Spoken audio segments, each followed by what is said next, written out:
ang kailangan talaga nating gawin is yung mga bagay na magpapakaba sa atin. Kasi yun na mag-i-improve tayo eh.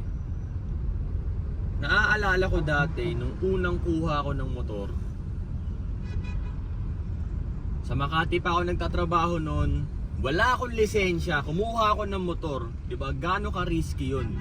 Sobrang kinakabahan ako noon kasi dadalhin ko yung brand new na motor sa may Makati, doon ako nag-work. Tapos mamantlihan ko siya. Kung maaalala ko magkano ba monthly nun, parang 3,000 plus. Every time na magma-monthly na ako, kinakabahan talaga ako nun. Kabado ako lagi nun. Pero ano nangyari sa akin? Nag-improve. Diba? Nakabili pa ulit ako ng motor. Nagpalit pa ako ng motor. Kasi nakakakaba nga siya eh.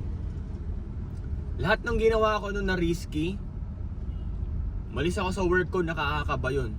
Ayoko na magtrabaho, gagawa ang sarili kong paraan, nakakakaba yun.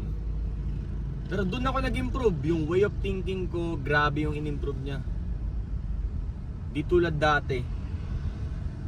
Sobrang normie ng pag-iisip ko nun talaga.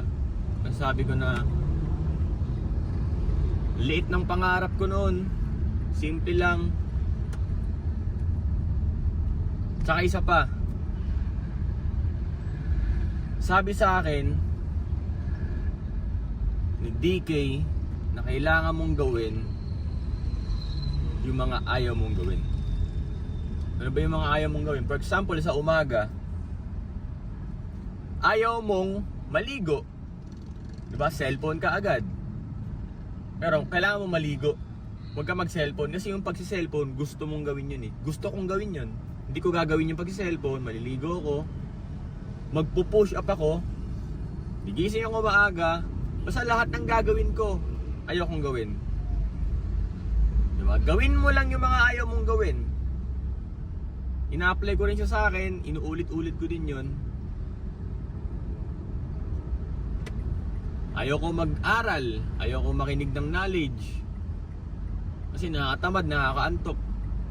Pero pag nakasanayan mo na siya, which is yun yung nangyari sa akin, nakakasanayan ko siya. Na-enjoy ko na makinig ng podcast, makinig ng audiobook. Siyempre pag may time ka, magbasa ka. Pag ganun din ginagawa ko, nagbabasa ako. Basta ini-improve ko yung sarili ko. Anything na hindi makaka-improve sa akin, hindi ko siya gagawin. Any food na hindi makaka-improve sa akin, hindi makakatulong sa health ko, sa katawan ko, hindi ko siya kakainin. Any topic na hindi ko gusto, hindi ko siya papakinggan. Diba? Kailangan mo din talagang galingan eh. Sasalain mo lahat.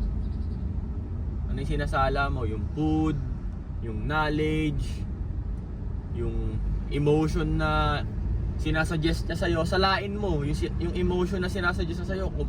O yun, di ba? For example, binigyan ka ng emotion mo, ng suggestion na gawin mo to. Isipin mo, yung emotion na yun, makakatulong ba siya sa'yo o hindi? Kung hindi, wag mong pakinggan yung emotion mo. Irrelevant mo yun. Disregard mo yun. Alisin mo yung iniisip mo na yun.